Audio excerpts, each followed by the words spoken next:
Еврорадио.FM. Вітаю усіх слухачів Єврорадіо. В студії для вас працює Змітер Лукашук. Наш стрим, як звичайно, можна і слухати, і глядіти праз аккаунти Єврорадіо в соціальних сетках Facebook, Одноклассники, ВКонтакте, на каналі YouTube. 2 місяці тому у нас у гостях була письменниця, краєзнавця, журналістка Анастасія Зеленкова. Мы тогда рассказывали про краундфандинг, який она зладила для того, каб выдать свою новую книгу «Дзённікі супрацоўніка НКУС».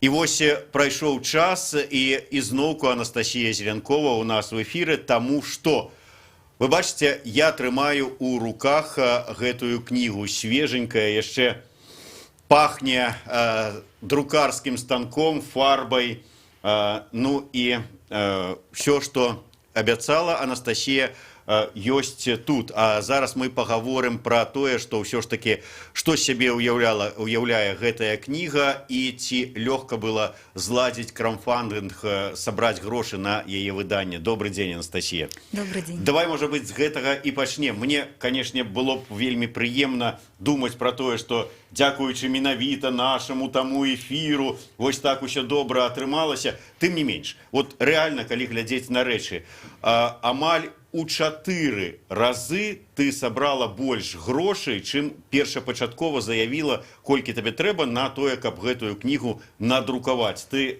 думала, што будзе такая рэакцыя і столькі людзей адгукнецца?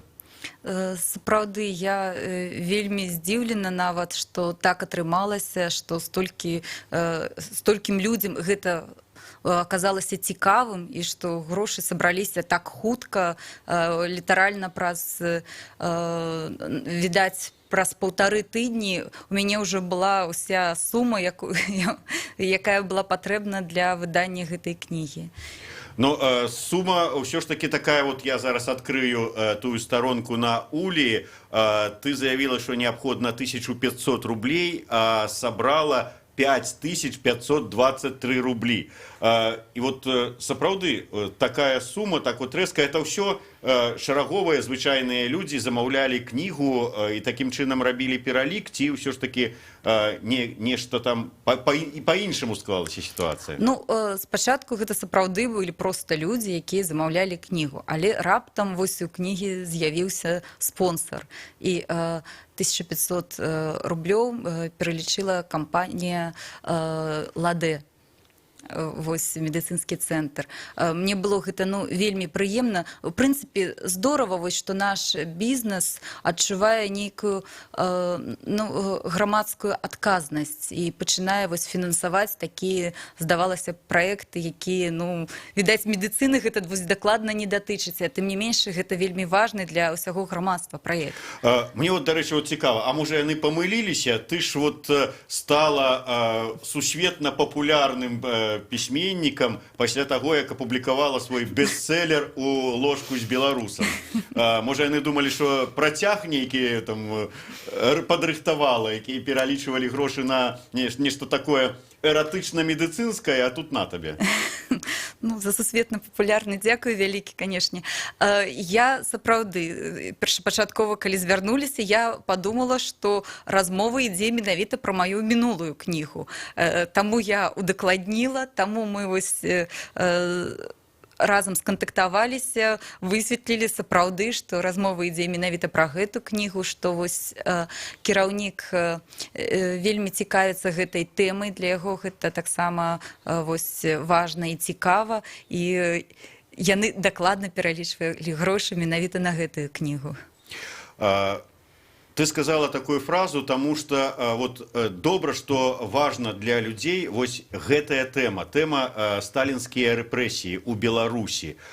Чаму вот сучасным беларусам гэта мусіць быць важна, ведаць гэтую гістарычную тэму, вот гэтую жорсткую старонку нашага беларускага жыцця? Ну, па-першае, мы вось бачым, што зараз адбываецца, да, што сталінізм у некаторых там колах, да, можна сказаць, што з'яўляюцца ягоныя прыхільнікі. І калі яшчэ зусім нядаўна вось тэмай сталінскіх рэпрэсій, ну, цікавіліся асноўна адмыслоўцы нейкія, якія вось вывучалі гэта, то зараз у грамадства ёсць пэўны такі супраціў менавіта супраць вось гэтага, ну, калі мы бачым, што там экс-галоўны там міліцыянер там ходзіць на парадах у галіфэнкус, ці там вось мы бачым, як носяцца з гэтымі партрэтамі Сталіна. Я думаю, што гэта менавіта рэакцыя грамадства вось на такія паводзіны. Больш таго, мне здаецца, гэтая кніга цікавая, важная яшчэ і тым, што збольшага мы ведаем, ну, вось праўду, да, мы ведаем і бачылі, чулі, чыталі яе менавіта праз вачыма ахвяраў. А гэта вось чалавек, які быў з іншага боку. Ну, ён быў з іншага боку, потым стаў ахвярай. Тым не менш, ён быў у гэтай сістэме, быў вінцікам гэтай сістэмы і бачыў яе адтуль. І вось цікава паглядзець, што думалі людзі менавіта, калі былі ў той сістэме. Чаму, як яны траплялі туды. Гэта ж таксама вельмі цікава, вось менавіта тыя людзі, якія служылі. Вось. І калі пра ахвяр мы яшчэ больш-менш, да, чыталі, то тут такая, ну, можна сказаць, крыху, да, эксклюзіўная інфармацыя. І людзям, я думаю, што гэта менавіта цікава. Можа быць, яшчэ сваю ролю іграе тое, што гэтая старонка нашай беларускай гісторыі, яна не да канца прачытаная беларускім грамадствам з-за, скажем, таго, што архівы КДБ да гэтага часу не адкрытыя. Мы не ведаем, не можам паглядзець дакументы і рэальна пабачыць, што ж у нас на нашай зямлі тут адбывалася ў гэты перыяд. Мы бачым, там перыядычна чуем заявы беларускай улады, ну, да прыкладу, па Курапатах. Яшчэ невядома, хто там каго расстрэльваў. Такім чынам, ну, вот, нібыта хаваюць ад нас, а такое адчуванне, што вот людзям хочацца, вот сапраўды хочацца, бо мы ж, как бы, такі час, што жывем сённяшнім днём. Ну так, я думаю, што і ў гэтым таксама прычына, што мы хочам даведацца гэтай праўды, нам яе не стае, сапраўды. Дзяржава робіць усё магчымае, каб мы пра гэта не даведаліся ці проста адкінулі ў бок гэтую тэму. Але вось бачыце, менавіта на гэтым супрацьдзеянні, да, і ўзнікае жаданне ведаць пра гэта. Вядома, што унук менавіта аўтара гэтага дзённіка Іосіфа Ячэні перадаў вам дзённік свайго дзеда. Вот он перадаў спачатку, ну, падумаўшы, можа быць, вот трэба, каб ўсё ж такі гісторыя, вот, і гэтак далей, але потым не было такога моманту, калі, скажем, бо рэакцыя можа быць розная з боку грамадства. Адна справа, калі гэта дзённікі ахвяры, другая справа, калі это дзённікі афіцэра, НКУС. І вот не было такога, што калі там ужо там, ай, давайте, можа, не будзем. Бо часта мы, журналісты, з такім сутыкаемся, што, ой, я пачытала каменты, лепей я б з вамі не звязвалася. Так, і, дарэчы, такое таксама было, калі мы толькі пачалі, бо спачатку не задумвалася гэта як кніга, гэта задумвалася як серыя матэрыялаў у газеце «Салідарнасць», дзе я працую. І калі выйшла некалькі... першы артыкул выйшаў пра гэта, і іншыя рэсурсы ўзялі, перадрукавалі, і там пачаліся каментары. Збольшага каментары былі станоўчыя, але, ну, зразумела, што людзі розныя, і было кшталту там негатыўных крыху там каментароў, кшталту там унук, ката, пакайся, там і нешта такое. І я разумею вось самого гэтага чалавека, унука, які такое чытае. Канешне, для яго гэта было вельмі, ну, непрыемна. І ён нават казаў, давайте, можа, мы ўжо не будзем пра гэта, больш не будзем нічога друкаваць. І мне сапраўды прыйшлося прыкласці шмат намаганняў для таго, каб ўсё ж такі расказаць ему, патлумачыць, наколькі гэта важна. Таму што, ну, давайте мы все наши крыўды кудысьці адкінем у бок, бо гэта важна, ну, для ўсіх, для нас. Мець такія дакументы, каб яны былі. Ну, І так, з аднаго боку, вось была такая рэч, і мы ўсё ж такі вырашылі потым, калі ўжо з'яўлялася кніга, для мяне яшчэ таксама было вельмі важна, каб гэта кніга не ўспрымалася як апраўданне, ну, таму што мы пішам ад імя супрацоўніка, ён піша пра свае там нейкія перажыванні, ён якраз піша пра тое, што, ну, і зразумела, што ў гэтых дзённіках ён станоўчы, добры чалавек. Ну, ніхто ж пра сябе не напіша, што я там каты забіваў, ці там нечага такога кшталту. Я баялася, што гэта будзе ўспрымацца, нібыта мы апраўдваем гэтую сістэму. Не, гэта дакладна не апраўданне гэтай сістэмы, гэта вось выкрыццё, менавіта як і напісана, што гэта дакументальнае выкрыццё сталінізму. Гэта чалавек, які быў у сістэме, і нават вось гэты чалавек ставіць прысуд вось гэтай сістэме. Мы бачым вось гэтыя дзённікі, арыгіналы іх, ты зараз прынесла іх, вот можна на іх паглядзець, гэта такія тры, ну, нармальныя кніжкі, і вот зараз мы маем вынік, вось такую кніжку. Ці ўсё ўвайшло? Ну, тут, па-першае, гэта рукапісныя запісы, канешне, яны таму больше аб'ёму, але я сапраўды не ўсё уключала ў гэтую кнігу і уключала якраз там не па нейкіх там этычных ці нешта хацелася мне схаваць ад чытача, каб прадставіць вось гэтага чалавека там у лепшым свеце. Не, проста тое, што тычыцца ягонай службы, ягонага, ну, вось, жыцця да выхада на пенсію, я цалкам выклала ў гэтай кнізе. Далей аўтар гэтых дзённікаў, ну, ён жыў ў вёсцы, ён выпісваў газеты, ён чытаў газеты, там прайшло там пра нейкі пленум, ён, ну, як журналіст, там піша нейкі каментар на гэтую тэму. Вельмі шмат менавіта па газетных нейкіх артыкулах ён просто свае думкі выкладае, і яны, ну, важныя для яго, але яны ўжо для нас не маюць асаблівай карысці.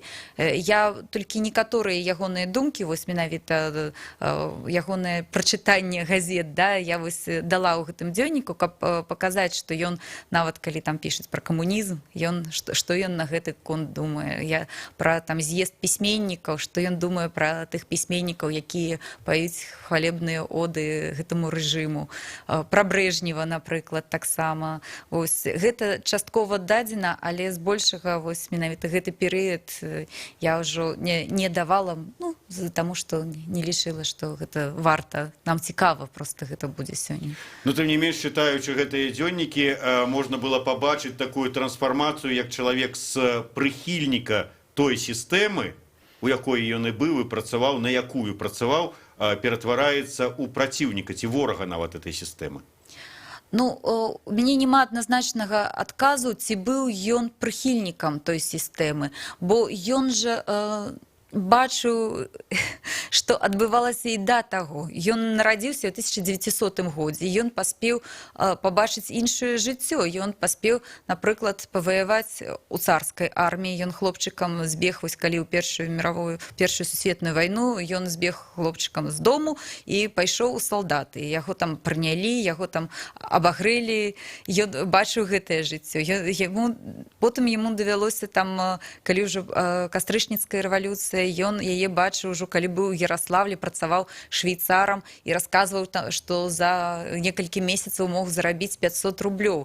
І потым, калі бачыў прыход гэтай кастрычніцкай рэвалюцыі і тое, што адбылося рэзка, голад, холад там і нястача, калі ўсё у партыі толькі крыкуны, якія могуць крычаць, а народ проста вось памірае з голаду, ён гэта видзеў, і не асабліва ён вось пеў оды гэтаму рэжыму, я думаю, што і тады. І ён проста расказвае пра тое, што яго прымусіла ісці, вось, бо вярнуўшыся там з Яраслаўля, ён вярнуўся ў Мінск і убачыў галечу. Мы перарвемся на невялічкую паузу, кароткі выпуск навінаў на Еўрарадыё. Нагадаю, што ў нас у гасцях Анастасія Зеленкова, аўтар кнігі «Дзённікі супрацоўніка НКУС». Зміцер Лукашук для вас працуе. Вернемся праз хвіліну. Еўрарадыё. Гэта толькі актуальная інфармацыя, аналітыка, музыка і крытыка. Мы незалежная крыніца інфармацыі ў тваім рэальным жыцці. Мы першае рок-радыё Беларусі. Мы 24 гадзіны ў інтэрнэце і на спадарожніках. Еўрарадыё. Час ведаць, што адбываецца.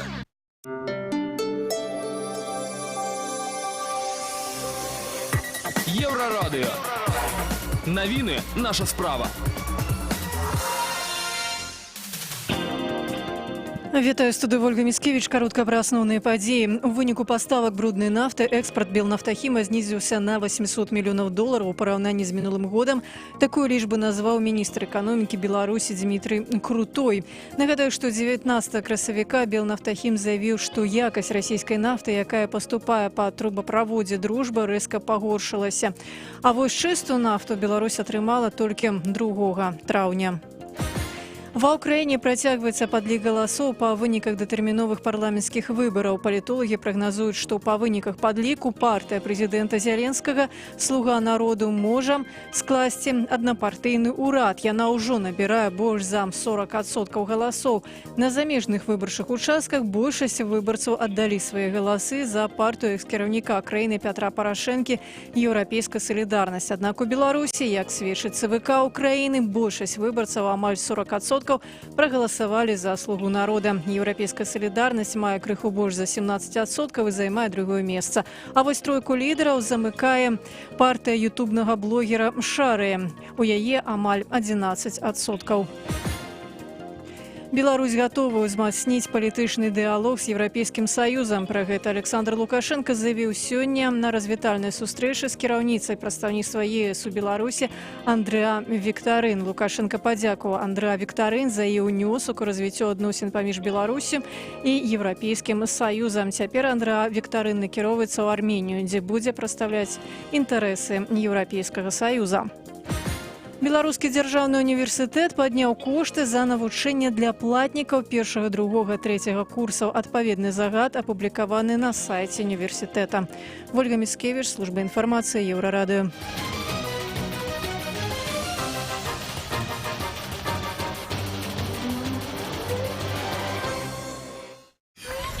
Еўрарадыё.фм. Вяртаемся ў студыю Еўрарадыё. Для вас працуе Зміцер Лукашук і разам з маёй госцяй, пісьменніцай, культуролагам, журналісткай Анастасіяй Зеленковай мы гаворым пра яе новую кніжку «Дзённікі супрацоўніка НКУС». Анастасія, я хацеў сказаць аўтара кнігі, але вот звычайна, калі аўтар кнігі, то пішуцца тут Анастасія Зеленкова, потым назва і гэтак далей. Тут нічога няма. Ну, прозвішча я маю на ўвазе, твайго тут на вокладцы няма. Чаму? Таму што гэта дзённікі, ці ты такая сарамлівая, вот чаму так не? Ну, па-першае, канешне, гэта ўсё ж такі тое, што напісаў гэты чалавек. І з майго боку было вельмі важна менавіта проста пацвердзіць тыя факты, пра якія ён узгадвае, і я дадаю свае каментары менавіта пра факты, пра якія пра прозвішчы, якія ён узгадвае, я знаходзіла гэтых людзей. Мая праца – гэта укладанне гэтай кнігі, рэдагаванне гэтай кнігі, вось, і каменціраванне. Збольшага я, канешне, дапамагла там стылістычна гэтаму чалавеку аформіць неяк думку, там, неяк па-іншаму скампанаваць ягоны тэкст, каб яно там было больш зразумела. Так, гэта вось менавіта твор гэтага чалавека. Гэта ён пісаў, гэта я падала гэта як дакумент. Все ж таки, калі даюць дзённікі нейкага чалавека, ну, можна вот просто взять, ну, там где-то стылістычна апрацаваць, там, пад сучаснае вот это зрабіць і выдаць. Але ёсць сітуацыі, я так разумею, у дадзеным выпадку, калі вот, ну, такая тэма, то пэўныя факты указаныя ў дзённіках, там, прозвішчы, там, ці яшчэ што-небудзь падзеі, ну, варта спраўджваць, каб потым не смяяліся над табой, хоць і імя твоё тут не указана на вокладцы. ці шмат такой працы было? Такой працы сапраўды вельмі шмат. Я старалася вось пра кожны факт знайсці, пацвердзіць, будь то, напрыклад, перамяшчэнне яго падчас першай там сусветнай вайны, а вось мы паехалі адсюль дасюль, мне трэба было знайсці, ці сапраўды там перамяшчаліся гэтыя войскі, нават у такім выпадку. Калі піша пра працу сваю і узгадвае прозвішчы, я старалася знайсці кожнага вось чалавека, пра якога ён кажа. Так, нашы архівы КДБ зачынены, ну, збольшага мы не можам трапіць і паглядзець менавіта пра іншых людзей, якія там не нашы родзічы, вось, але ж ёсць улічваючы, што вось гэтых супрацоўнікаў вельмі часта перамяшчалі па ўсім Савецкім Саюзе, і, напрыклад, у той жа Украіне архівы адчынены, і мы можам знайсці гэтага чалавека ўжо праз іншыя архівы. Ось, і мая праца была ў тым ліку, вось, каб пастарацца менавіта пра кожнае тое, што ён узгадвае, знайсці. Больш за тое, знайсці вось калі магчыма фотаздымкі, таму што гэта таксама асобная справа, бо, напрыклад, пасля гэтага чалавека, ну вось унук мае на руках толькі 2 фотаздымкі свайго дзядулі. Ну так, я пралістаў па хуткаму кнігу, і тут толькі 2 фотаздымкі, і то вельмі такой сумнеўнай якасці, дзе вот Іосіф Ячэня застаўся такім у выглядзе сваім рэальным. Так, так, але я пастаралася менавіта насыціць гэтую кнігу фотаздымкамі, калі ён узгадвае, напрыклад, там пра нейкага чалавека, і гэтага чалавека можна знайсці, чаму б не даць ягоны фотаздымак. Ці калі ён узгадвае пра тое, як яны там увайшлі ў горад, я даю, напрыклад, вось менавіта горад тых часоў. Вось, калі ён узгадвае, што жыў у такім доме, я пастаралася знайсці, я была вельмі здзіўлена. Дарэчы, ну, праца над кнігай увесь час, нават калі ўжо здавалася ўсё напісана і ўсё было гатова, і толькі засталося знайсці фотаздымкі, я знаходжу фотаздымак дома, пра які ён вось узгадвае. У Яраслаўлі ён там быў швейцарам і жыў там па Дваранскай вуліцы, ён піша нумар 14. І я пачынаю глядзець, і я знаходжу гэты фотаздымак гэтага дома. І больш таго, я пачынаю чытаць, каму гэты дом належаў, ну, каб таксама спраўдзіць зноў-такі ўсё тое, што кажацца. І высвятляецца, што гэта той дом, дзе вось жыла зазноба Максіма Богдановича, якой ён прысвяціў зорку Венеру. І сам Богданович неаднаразова бываў у гэтым доме, але яны вось з аўтарам дзённікаў, яны размінуліся. Богданович ужо дзесьці там восенню ён з'ехаў у Мінск з Яраслаўля, а вось наш герой прыехаў у Яраслаўлю ўзімку. Ну, фактычна там некалькі месяцаў, а то маглі б, відаць, і сустрэцца.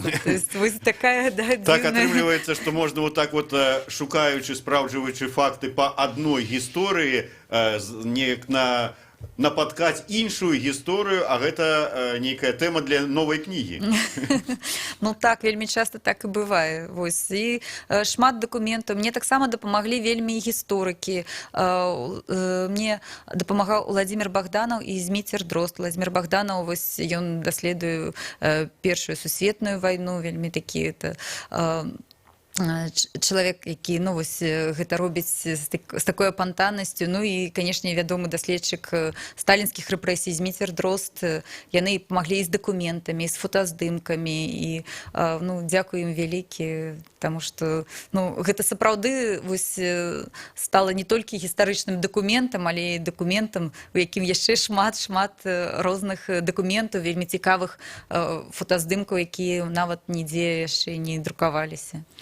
Ты узгадала гэтую гісторыю, як толькі пачалі публікавацца яшчэ вось у вашай газеце «Салідарнасць» першыя там урыўкі з гэтых дзённікаў, іх перадрукоўвалі там іншыя сайты, дзе з'яўляліся розныя каменты кшталту там вот у дачыненні да ўнука гэтага Іосіфа Ячэні, там з подпісамі там «Унук ката, пакайся і ты». І зараз вот я просто подумаў, там беларускія ўлады часта кажуць, вот, тлумачыць сваё нежаданне адкрываць архівы таго ж самага КДБ, даваць зараз усю праўду пра тыя часы, маўляў, вось зараз нашчадкі закатаваных будуць помсціць нашчадкам катаў. І от, паслухаўшы цябе, я так падумаю, а можа і маюць рацыю яны, вот, кажучы нам, ну, я пра ўлады, што вот так вот асцерагаюцца такой рэакцыі.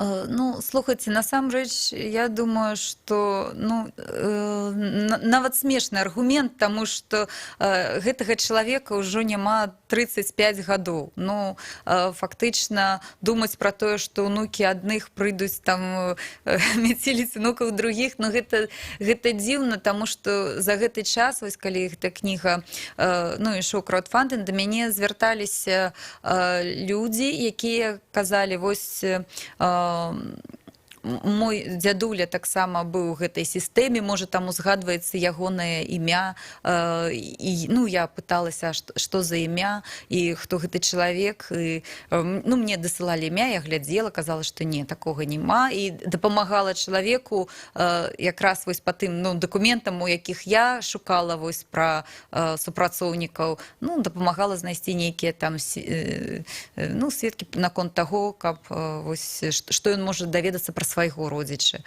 Вось, прычым шмат з тых, хто мне пісаў вось такім чынам, адразу казалі пра сваё непрыняцце вось сталінскіх рэпрэсій і казалі, вось, я не, там даваў, напрыклад, каментары на гэты конт, вось, паглядзіце, я супраць гэтага не падумала, я раптам, што вось гэта якраз тыя людзі, якія будуць там апраўдваць гэты сталінскі рэжым і будуць вось хочуць менавіта даведацца пра то, якія іх дзядулі там былі ну, добрыя ці там вось нешта такога кшталту.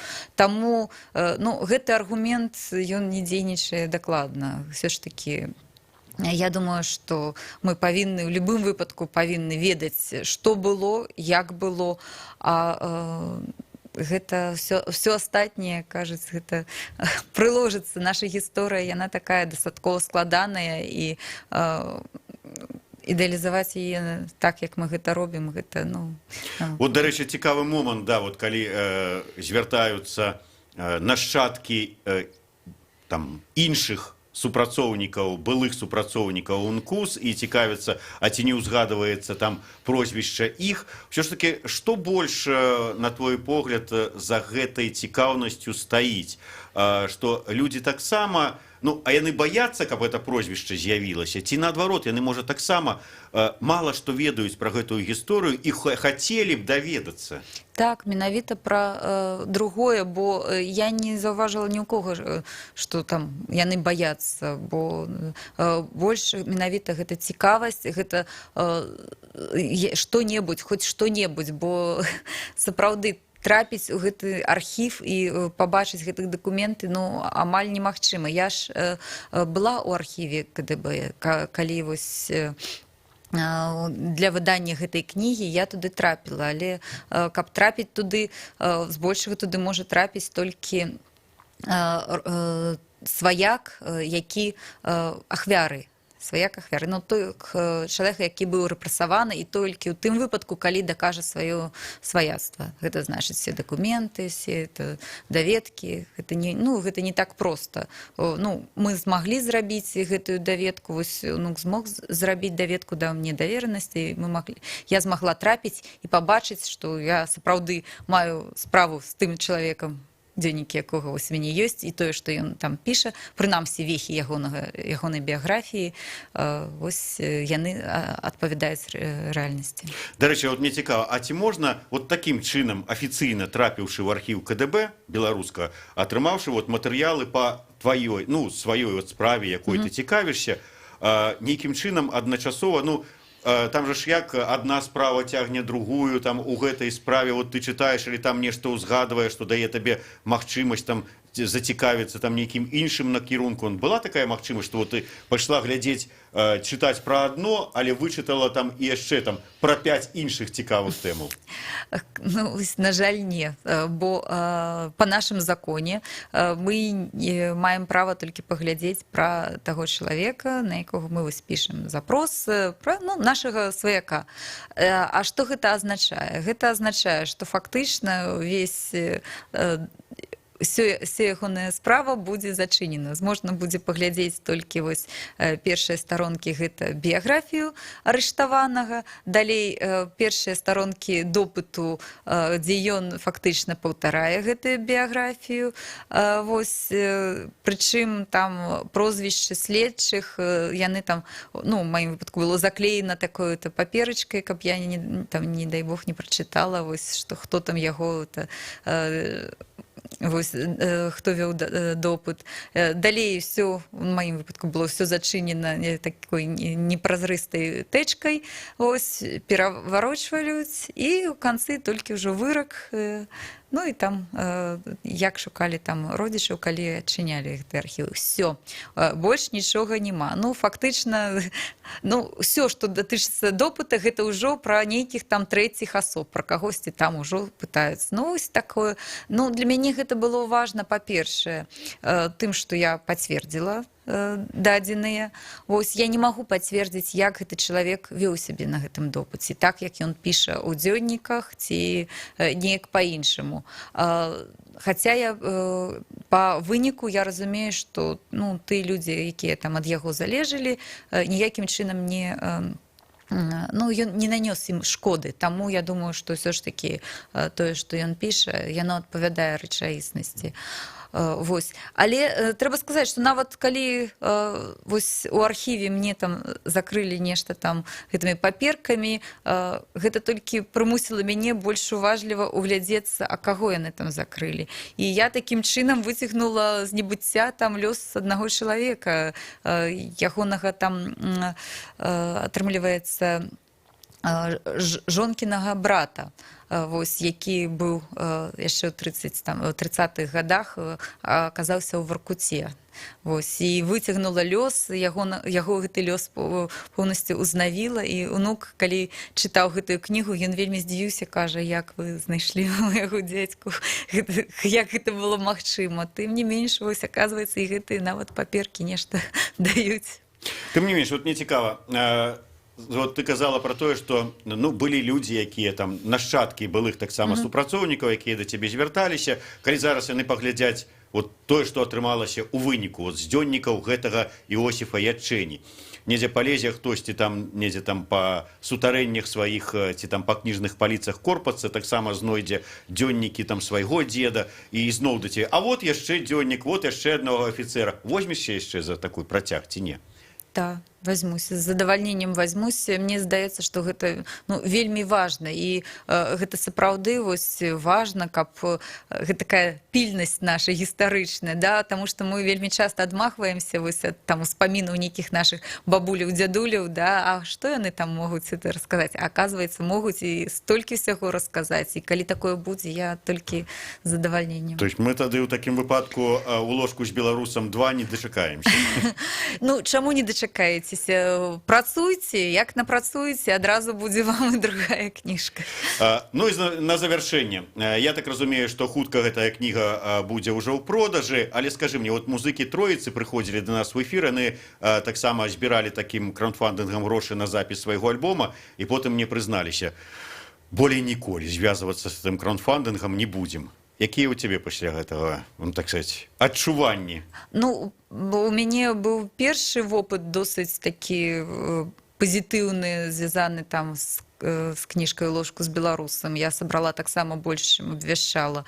І таму гэта непроста, адназначна гэта непроста.